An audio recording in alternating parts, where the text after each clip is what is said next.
दिल्ली दंगों के आरोपियों को सुप्रीम कोर्ट से आज बड़ा झटका लगा। कोर्ट ने उमर खालिद और शर्जील इमाम को जमानत देने से इनकार कर दिया। हालांकि 5 आरोपियों को शर्तों के साथ जमानत मिल गई।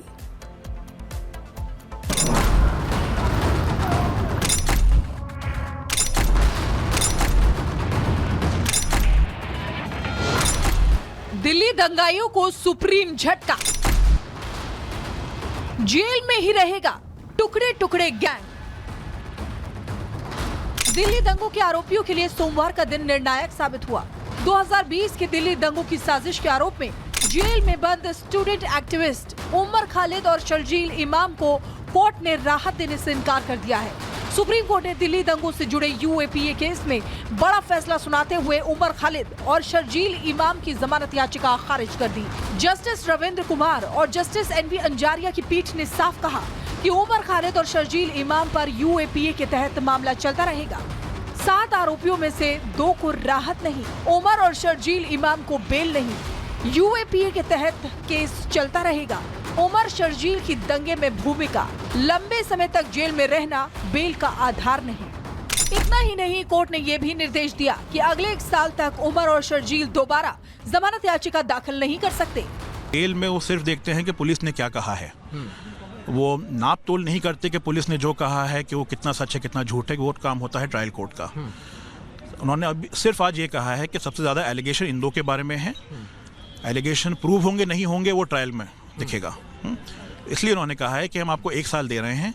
सारे अपने गवाह, आप कह रहे हैं कि अगर इतने खतरनाक लोग हैं तो अपने सारे गवाह आप एक बार सारे एग्जामिन कर लीजिए 1 साल के अंदर। और अगर नहीं कर पाए अगर 1 साल के अंदर, तब भी इनको हम राइट दे रहे हैं कि ये लोग बेल के लिए अप्लाई कर दें। हालांकि सुप्रीम कोर्ट ने इसी मामले में 5 अन्य आरोपियों को 12 शर्तों के साथ राहत दी है। ये है गुलफिशर फातिमा, अप्रैल 2020 में गिरफ्तारी। मीरान हैदक, मई 2020 में गिरफ्तारी। शिफाउर रहमान, अगस्त 2020 में गिरफ्तारी। मोहम्मद सलीम खान, 2020 में गिरफ्तारी। शादाब अहमद, 2020 में गिरफ्तारी। जी, सुप्रीम कोर्ट ने कहा है कि पुलिस एलिगेशंस के हिसाब से उनके खिलाफ ज़्यादा एलिगेशंस हैं, तो उनको एक अलग कैटेगरी में रखा गया है कि वो 1 साल बाद फिर बेल के लिए रीअप्लाई कर सकते हैं। सुप्रीम कोर्ट ने ये भी कहा है कि पुलिस और प्रोसिक्यूशन अपने सारे अहम गवाह जल्द से जल्द एग्जामिन करें कोर्ट में। ये सभी आरोपी 5 साल 3 महीने से दिल्ली की तिहाड़ जेल में बंद थे। इन्होंने दिल्ली हाई कोर्ट के उस आदेश को चुनौती दी थी जिसमें 2020 के दिल्ली दंगों से जुड़े मामले में उन्हें गैर कानूनी गतिविधि रोकथाम अधिनियम यूएपीए के तहत जमानत देने से इनकार किया गया था। फरवरी 2020 में दिल्ली सीएए और एनआरसी के विरोध के दौरान भड़की हिंसा की आग में झुलस गई थी।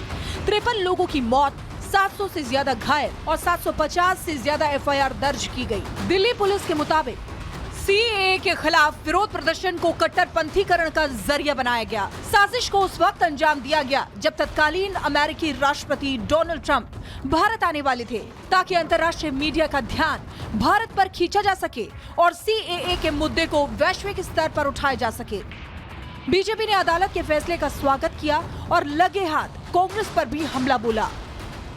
आज जिस प्रकार से उमर खालिद और शर्जील इमाम, जिसके लिए केवल कांग्रेस पार्टी और उसके इकोसिस्टम से नहीं बल्कि विदेश से भी बहुत सारे पत्र और संवेदनाएं प्रकट हो रही थी, उन दोनों व्यक्तियों को सुप्रीम कोर्ट ने किसी भी प्रकार की राहत डिनाई कर दी है। उनके बेल को रिजेक्ट कर दिया है और केवल बेल रिजेक्ट ही नहीं किया बल्कि ये भी कहा कि जो इस प्रकार का अपराध उन्होंने किया है, प्रथम दृष्टया आतंकवाद और दिल्ली को जलाने के जो भी चार्जेस उनके खिलाफ लगाए गए हैं वो प्रथम दृष्टया सही साबित होते हैं। सुप्रीम कोर्ट के फैसले से इतना तो साफ है कि दिल्ली दंगों के मामले में कानून का शिकंजा ढीला नहीं पड़ा है और चाहे जेल में जितने साल बीत जाएं, टुकड़े टुकड़े गैंग को कोई रियायत नहीं मिलेगी। Bureau report, Republic Bharat.